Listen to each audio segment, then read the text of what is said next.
నమస్కారం. తూర్పుగోదావరి జిల్లా వార్తలు. ప్రతి ఓటరు తమ ఎన్యూమరేషన్ ఫారాన్ని సంబంధిత బూత్ లెవెల్ అధికారికి ఈ నెల 14వ తేదీలోపు తప్పనిసరిగా అందజేయాలని జిల్లా కలెక్టర్ చేకూరి కీర్తి పేర్కొన్నారు. రాజమహేంద్రవరం తన క్యాంపు కార్యాలయంలో బుధవారం కలెక్టర్ మీడియాతో మాట్లాడుతూ ఎన్యూమరేషన్ ఫారం అందజేసిన వారి పేర్లు మాత్రమే 21వ తేదీన ప్రచురించే డ్రాఫ్ట్ ఓటర్ జాబితాలో పొందుపరచబడతాయని స్పష్టం చేశారు. ఇప్పటికే జిల్లాలో BLOలు ఇంటింటికి వెళ్లి ఎన్యూమరేషన్ ఫారాలు పంపిణీ చేయడంతో పాటు ఓటర్ల నుంచి పూర్తి చేసిన ఫారాలను కూడా స్వీకరించాలని అన్నారు. వాటిని డిజిటలైజేషన్ చేసే ప్రక్రియ వేగవంతంగా జరుగుతోందని తెలిపారు.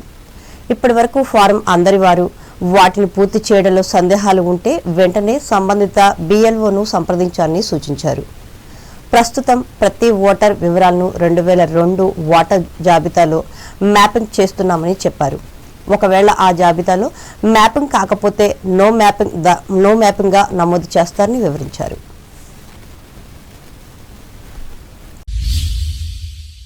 దివంగత ముఖ్యమంత్రి డాక్టర్ వైఎస్ రాజశేఖర్ రెడ్డి 77వ జయంతిని నిడదవోలు నియోజకవర్గం వైఎస్ఆర్ కాంగ్రెస్ పార్టీ కార్యాలయంలో బుధవారం ఘనంగా నిర్వహించారు. ఈ సందర్భంగా ఆయన చిత్రపటానికి పలువురు పార్టీ శ్రేణులు పూలమాలలు వేసి నివాళులర్పించారు. అనంతరం పలు సేవా కార్యక్రమాలను నిర్వహించారు. ఈ మేరకు పట్టణంలోని ప్రభుత్వ ఆసుపత్రి రోగులకు భోజనం ప్యాకెట్లు పంపిణీ చేశారు. ఈ కార్యక్రమంలో పార్టీ నాయకులు ఏ పుల్లారావు, వై పోలయ్య, డి కనకేష్ రెడ్డిలు పాల్గొన్నారు. అలాగే మండల కేంద్రం ఉండ్రాజురం గ్రామంలో మాజీ ముఖ్యమంత్రి వైఎస్ రాజశేఖర రెడ్డి 77వ జయంతి వేడుకలను వైసీపీ కార్యకర్తలు బుధవారం ఘనంగా నిర్వహించారు. ఈ మేరకు ఆయన విగ్రహానికి వైసీపీ రైతు విభాగం రాష్ట్ర కార్యనిర్వాహక అధ్యక్షులు బూరుపల్లి సుబ్బారావు పూలమాలలు వేసి నివాళులర్పించారు. అనంతరం ఆయన మాట్లాడుతూ ఆంధ్రప్రదేశ్ను అద్భుతంగా అభివృద్ధి చేసిన ఘనత రాజశేఖర రెడ్డికే దక్కిందన్నారు. తరువాత అదే స్థాయిలో ఆయన కుమారుడు మాజీ సీఎం జగన్మోహన్ రెడ్డి అభివృద్ధి చేసినట్లు వివరించారు. వారి లక్ష్యాన్ని పూర్తి చేసేందుకు కృషి చేయాలని సుబ్బారావు కార్యకర్తలకు హితవు పలికారు.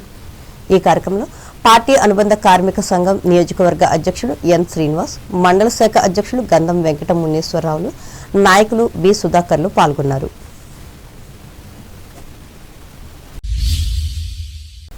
కేంద్ర మాజీ మంత్రి డాక్టర్ బోళ్ల బులిరామయ్య శత జయంతి సందర్భంగా తణుకు రోటరీ క్లబ్ మాజీ అధ్యక్షులు పారిశ్రామికవేత్త మల్లిన అరుణసారథి ఆర్థిక సహకారంతో మండల కేంద్ర ఉండ్రాజురంలోని ప్రాథమిక ఆరోగ్య కేంద్రంలో గురువారం ఉదయం 9:30 వైద్య సేవలు అందిస్తున్నారు. ఈ మేరకు 50 మంది గర్భిణీలకు ప్రోటీన్ పౌడర్ టిన్స్ ను అందజేస్తున్నారు. ఈ కార్యక్రమాన్ని సంబంధిత మహిళలు సద్వినియోగం చేసుకోవాలని ఆయన విజ్ఞప్తి చేశారు. అంబేద్కర్ కోనసీమ జిల్లా వార్తలు. ప్రజా సమస్యల పరిష్కారంలో నాణ్యతకు, అర్జీదారుల సంతృప్తికి అత్యధిక ప్రాధాన్యత ఇవ్వాలని అంబేద్కర్ కోనసీమ జిల్లా జాయింట్ కలెక్టర్ వైకం నైదియాదేవి అధికారులను ఆదేశించారు. ప్రభుత్వం ఏర్పడి 2 ఏళ్లు పూర్తయిన సందర్భంగా అమలాపురం కలెక్టరేట్లో బుధవారం నిర్వహించిన సమీక్ష సమావేశంలో ఆమె ప్రజా సమస్యల పరిష్కార వేదిక ద్వారా అందిన ఫిర్యాదుల పరిష్కార తీరును ఉన్నతాధికారులతో కలిసి సమీక్షించారు. ప్రతి ఫిర్యాదును కేవలం పత్రాలకే పరిమితం కాకుండా క్షేత్రస్థాయిలో అర్జీదారుల సమక్షంలో విచారించి పూర్తి స్థాయిలో పరిష్కరించాలని సూచించారు.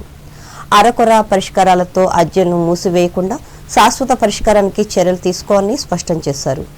ఒకే సమస్యపై పదే ఫిర్యాదులు వస్తే వాటి మూల కారణాలను గుర్తించి డేటా ఆధారిత విశ్లేషణతో పరిష్కరించాలని, పెండింగ్లో ఉన్న అర్జీలను గడువులోగా పూర్తి చేయాలని ఆదేశించారు. సమావేశంలో DRO వి సుబ్బారావు, RDO ఏ సాళావతి, జిల్లా అధికారులు పాల్గొన్నారు.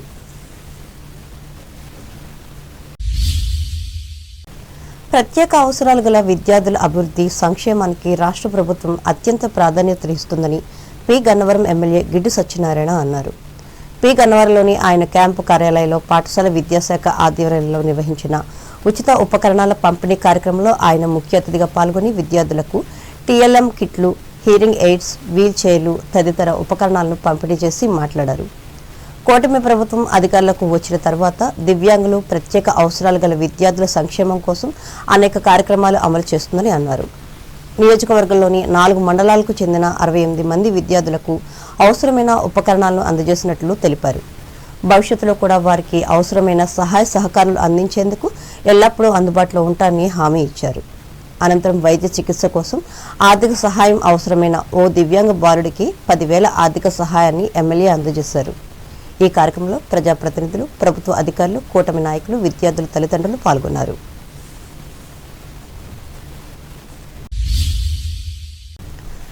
పేద ప్రజల సంక్షేమమే ధ్యేయంగా పాలన సాగించిన మాజీ ముఖ్యమంత్రి డాక్టర్ వైఎస్ రాజశేఖర రెడ్డి సేవలు చిరస్మరణీయమని కొత్తపేట మాజీ ఎమ్మెల్యే చెర్ల జగ్గిరెడ్డి తెలిపారు.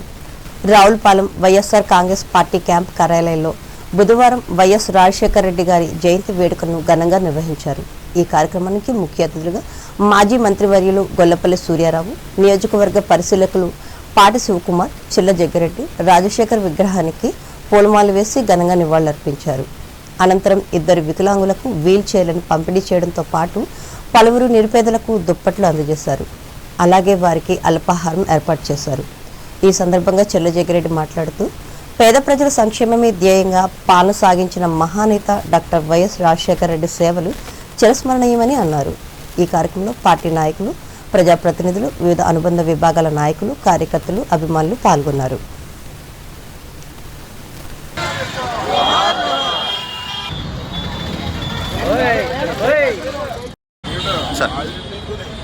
ప్రజల హృదయాల్లో చిరస్థాయిగా నిలిచిపోయేటువంటి నాయకులు మాత్రం కొంతమంది ఉంటారు. అందులో రాజశేఖర రెడ్డి గారు ముఖ్యులని చెప్పి సందర్భంగా మీ అందరికీ కూడా తెలియజేస్తూ ఉన్నాం. ముఖ్యంగా మరి ఏదైతే మనందరికీ ఈరోజు ఆయన భౌతికంగా లేకపోయినప్పటికీ కూడా ఆ రోజు రాజశేఖర రెడ్డి గారు ప్రవేశపెట్టినటువంటి ఆరోగ్యశ్రీ కార్యక్రమం ఏదైతే మరి ధనవంతులకు అందేటువంటి అదే రకమైనటువంటి వైద్య సదుపాయాన్ని ఇవాళ పేద ప్రజానికానికి కూడా మరి అదే తరహా కార్పొరేట్ వైద్యం అందే విధంగా చేసినటువంటి మహానేత డాక్టర్ వైఎస్ రాజశేఖర రెడ్డి గారు అని చెప్పి సందర్భంగా మనవి చేస్తూ ఉన్నారు. ఏలూరు జిల్లా వార్తలు. పోలవరం ప్రాజెక్టు పూర్తయ్యే లోపు గోదావరి వృధా జలాలను కృష్ణా డెల్టాకు తరలించాలన్న ఉన్నత ఆశయంతో ఏర్పాటు చేసిన పట్టిసీమ ఎత్తిపోతల పథకం సత్ఫలితాలు ఇచ్చిందని జల వనరుల శాఖ మంత్రి నిమ్మల రామానాయుడు తెలిపారు. ఏలూరు జిల్లాలోని పట్టిసీమ, తూర్పుగోదావరి జిల్లాలోని తాడిపూడి ఎత్తిపోతల పథకాల ద్వారా బుధవారం ఆయన మోటార్లు ఆన్ చేసి నీటిని కాలువలకు విడుదల చేశారు. ఈ సందర్భంగా రామానాయుడు మీడియాతో మాట్లాడుతూ కేవలం 1300 కోట్ల రూపాయల వ్యయంతో ఏర్పాటు చేసిన పట్టిసీమ ద్వారా సాగునీటిని అందించి 1000 కోట్ల రూపాయల పంటను సాధించామని అన్నారు. పట్టిసీమ ద్వారా గోదావరి జలాలను కృష్ణా జలాలతో అనుసంధానం చేసి నదుల అనుసంధానానికి చంద్రబాబు శ్రీకారం చుట్టారని గుర్తు చేశారు. ఇప్పటి వరకు పట్టిసీమ ద్వారా 442కు పైగా టీఎంసీలను కృష్ణా డెల్టాకు తరలించి 50,000 కోట్ల రూపాయల ఆదాయాన్ని సృష్టించామని వెల్లడించారు. దూరదృష్టి, ముందు చూపు, నిర్మాణాత్మక ఆలోచన కలిగిన నాయకుడు ఉంటే ప్రజలకు ఏ విధంగా మేలు జరుగుతుందో పట్టిసీమ ఒక ఉదాహరణని పేర్కొన్నారు. గోదావరికి ఎగువ నుండి వస్తున్న నీటిని సముద్రంలోకి పోకుండా ఒడిసి పట్టుకున్న కృష్ణా డెల్టాకు తరలించడం గొప్ప విషయం అని అన్నారు. చెక్ డ్యాములకు అనుసంధానం చేసి ఉండడం ద్వారా ఆ ప్రతి నీటి బిందువును కూడా ఒడిసిపెట్టి జాగ్రత్త చేసుకునేటువంటి అవకాశం జలధార జలహారతిలో మనకు కలిగింది. అందుచేత ఈరోజు చంద్రబాబు నాయుడు గారి ముందు చూపు అంటే ఆ రోజు ఒక పట్టిసీమను తీసుకురావడం కానీ, అదేవిధంగా ఈ రోజు ఒక జలధార జలహారతి తీసుకురావడం కానీ ఏ రకంగా అయితే ప్రజలకు, రైతులకు ఉపయోగపడుతుందో మనం ప్రత్యక్షంగా మనం చూస్తున్నామని చెప్పి తెలియజేసుకుంటూ, ఈ రెండింటికి మించి చంద్రబాబు నాయుడు గారి యొక్క వాటర్ మేనేజ్మెంట్. ఎందుకు ఈ మాట చెప్తూ ఉన్నానంటే ఈవేళ కృష్ణా నదిలో ఇప్పుడే చెప్పాను నేను, ఆల్మట్టి, జోరాల, తుంగభద్ర, శ్రీశైలం, నాగార్జున సాగర్ ఎక్కడ కూడా ఒక చుక్క నీరు లేకుండా డెడ్ స్టోరేజ్లో ఉన్నాయి. ఒక్క పులిచింతల్లో మాత్రం మేము 28 టీఎంసీల నీరు జూన్ నెలలో సైతం ఉంచగలిగాం. ఈవేళ పులిచింతల్లో 28 టీఎంసీల నీరు ఉండగలిగింది కాబట్టే మొన్న జూలై 1వ తేదీన కృష్ణా డెల్టాకు నీళ్లు విడుదల చేసి త్రాగడానికి, అదేవిధంగా ఆకుమళ్ళకి నీళ్లు ఇవ్వగలిగాం. మరి గతంలో నేను కూడా చూసా, 2024లో మన కూటమి ప్రభుత్వ అధికారంలోకి వచ్చాక నేను కూడా ఇరిగేషన్ శాఖ మంత్రిగా రివ్యూ చేస్తే అదే పులిచింతల్లో 1/2 టీఎంసీ నీరు ఉంది. మరి 2023-24లో కూడా వర్షాలు బాగా పడ్డాయి. సమృద్ధిగా వర్షాలు పడినటువంటి సమయంలో కూడా పులిచింతల్లో జూన్ నెల వచ్చేటప్పటికి 1/2 టీఎంసీ నీళ్లు ఉంచారు. అదే ఈ 2026 సంవత్సరంలో చూస్తే అదే పులిచింతల్లో 28 టీఎంసీలు జూన్ నెలలో ఉంచాం. రాష్ట్ర ప్రభుత్వ అధికారంలోకి వచ్చాక 150 కోట్ల రూపాయలు ఆ నీళ్లుకి విడుదల కోసం, ఆ గేట్లు కొత్తవి ఏర్పాటు చేయడం కోసం 150 కోట్లు నిధులు ఇచ్చి, టెండర్లు పిలిచి, వర్క్ ఆర్డర్ ఇచ్చి ఆ పనులు ప్రారంభించడానికి కూడా చంద్రబాబు నాయుడు గారు రేపు 13వ తేదీన రాబోతూ ఉన్నారు. ఎందుకంటే ఆ ధవళేశ్వరం బ్యారేజ్ అంటే ఒక సెంటిమెంట్.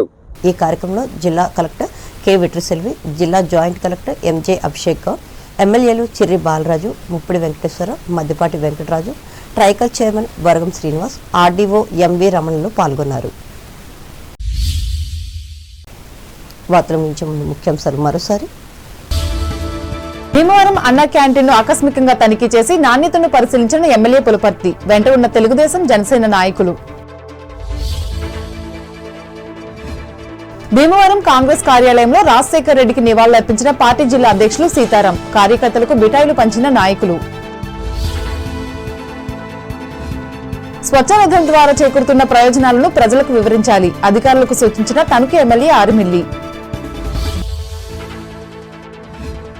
తండ్రి రాజశేఖర్ రెడ్డి ఆశయాలను అమలు చేస్తున్న తనయుడు జగన్మోహన్ రెడ్డి, తణుకు వైఎస్ జయంతి సభలో స్పష్టం చేసిన ఎమ్మెల్సీ రవీంద్రనాథ్. ఆర్మీలో చేరి దేశ రక్షణకు తోడ్పడాలి, తణుకులో విద్యార్థులకు హితవు పలికిన military retired major general Bollina. తాడేపల్లిగూడెంలో ఘనంగా దివంగత ముఖ్యమంత్రి వైఎస్ జయంతి వేడుకలు, విగ్రహాలకు పూలమాలలు వేసి నివాళులర్పించిన మాజీ మంత్రి సత్యనారాయణ, వైసీపీ నేత రఘురాములు. ఓటు కోసం పూర్తి చేసిన ఎన్యూమరేషన్ ఫారాలను ఈ నెల 14వ తేదీలోగా బూత్ లెవెల్ అధికారులకు అందజేయాలి, రాజమండ్రిలో ప్రజలకు ఉద్బోధించిన తూర్పుగోదావరి జిల్లా కలెక్టర్ చేకూరి. నిడదవోలు ఉండ్రాజవరంలో వైఎస్ రాజశేఖర్ రెడ్డికి ఘన నివాళులర్పించిన వైఎస్ఆర్ కాంగ్రెస్ పార్టీ నాయకులు, కార్యకర్తలు. ప్రజా సమస్యల పరిష్కారంలో అర్జీదారుల సంతృప్తికి అధిక ప్రాధాన్యతనివ్వాలి, అమలాపురంలో అధికారులను ఆదేశించిన అంబేద్కర్ కౌన్సిల్ జిల్లా జాయింట్ కలెక్టర్ నైధియాదేవి. విద్యార్థుల అభివృద్ధి లక్ష్యంగా పనిచేస్తున్న కూటమి ప్రభుత్వం, పి గన్నవరంలో వెల్లడించిన ఎమ్మెల్యే సత్యనారాయణ. మాజీ సీఎం వైఎస్ రాజశేఖర రెడ్డి సేవలు చిరస్మరణీయం, రావులపాలెం వైసీపీ కార్యాలయంలో పేర్కొన్న కొత్తపేట మాజీ ఎమ్మెల్యే జగ్గిరెడ్డి. సత్ఫలితాలు ఇస్తున్న పట్టిసీమ ఎత్తిపోతల పథకం ప్రకటించిన రాష్ట్ర మంత్రి డాక్టర్ రామానాయుడు. ఈ వార్తలు ఇంతటితో సమాప్తం. నమస్కారం.